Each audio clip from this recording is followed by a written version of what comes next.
Assalamualaikum warahmatullahi wabarakatuh. Shalom, Om Swastiastu, nama budaya dan salam kebajikan bagi kita semua. Pertama-tama perkenalkan, nama saya Fadila Salzana. Nama saya Keja Fantara. Saya Arsya Fernanda Arsyadi. Saya Sarah Elsia Rotua Sibolo.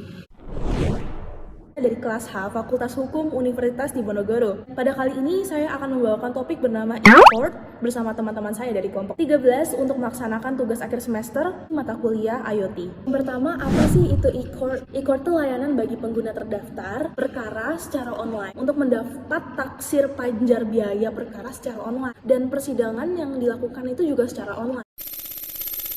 Yang pertama tuh e-filing, yaitu pendaftaran perkara online di pengadilan. Setelah terdaftar, pertama-tama pengguna akan memilih pengadilannya dulu. Jadi misalnya, pengen masuk ke pengadilan negeri, ingin mengajukan ke pengadilan agama, atau pengadilan TUN yang sudah aktif untuk pelayanan e-court. Semua berkas pendaftaran dikirim secara elektronik melalui aplikasi e-court Mahkamah Agung RI. Layanan pendaftaran perkara online ini dikhususkan untuk advokat. Pengguna terdaftar harus mendaftar dan mendapat akun terlebih dahulu. Akun tersebut harus disesikan oleh para pengadilan tinggi tempat di mana advokat itu disumpah. Sedangkan pendaftaran perseorangan atau badan hukum diaturnya berbeda dengan layanan yang ada di advokat tersumpah.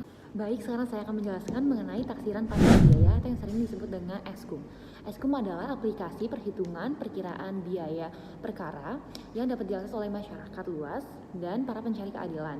Nah, ESKUM ini adalah aplikasi oleh pemerintah sebagai layanan publik pada masyarakat untuk memperkirakan berapa biaya perkara yang dapat ditanggung oleh masyarakat secara online, secara elektronik, untuk memudahkan masyarakat mengakses lebih cepat, lebih sederhana dengan biaya yang lebih murah tanpa melakukan kedatangan ke pengadilan. Litigation adalah persidangan secara elektronik yang dilakukan dengan cara meminimalisir pertemuan tatap muka atau pertemuan secara langsung ke pengadilan guna mewujudkan pertemuan yang lebih efektif, aktif, sederhana, dan memakan biaya yang lebih sedikit. Nah, teknisnya persidangan ini dilakukan oleh gadget masing-masing yang terhubung ke internet dan dilakukan bisa di mana saja dan kapan saja. Lalu, banyak orang-orang yang mengira bahwa persidangan ini tuh tidak ada pertemuan tatap muka sama sekali.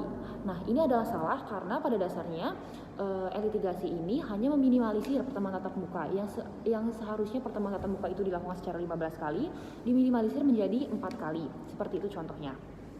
Lalu, aplikasi e-court ini sendiri mendukung persidangan secara elektronik. Nah, jadi dokumen-dokumen seperti duplik, replik, jawaban, atau komentar dapat dikirimkan secara elektronik dan dapat diakses oleh para pihak itu sendiri dan pengadilan.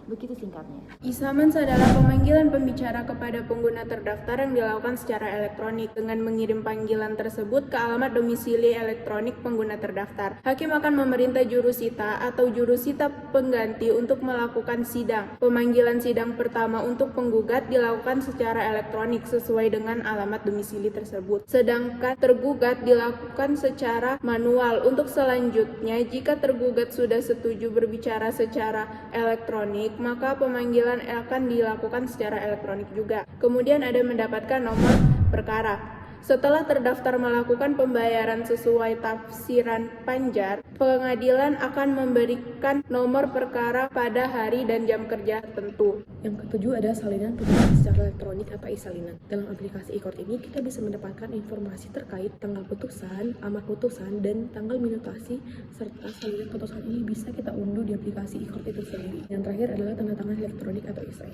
Elektronik ini adalah penandatanganan dari berkas salinan yang ditandatangani secara elektronik. E-sign ini adalah tanda tangan yang berbentuk elektronik yang digunakan sebagai bukti keaslian dari identitas pengirim atau seseorang yang mengirimkan dokumen serta pesan ke dalam e-court. Fungsi utamanya agar dapat memberikan kekuatan hukum yang sah dalam transaksi secara elektronik yang sesuai dan sah dalam pasal 11 Undang-Undang ITE terkait transaksi elektronik dan teknologi informasi secara umum.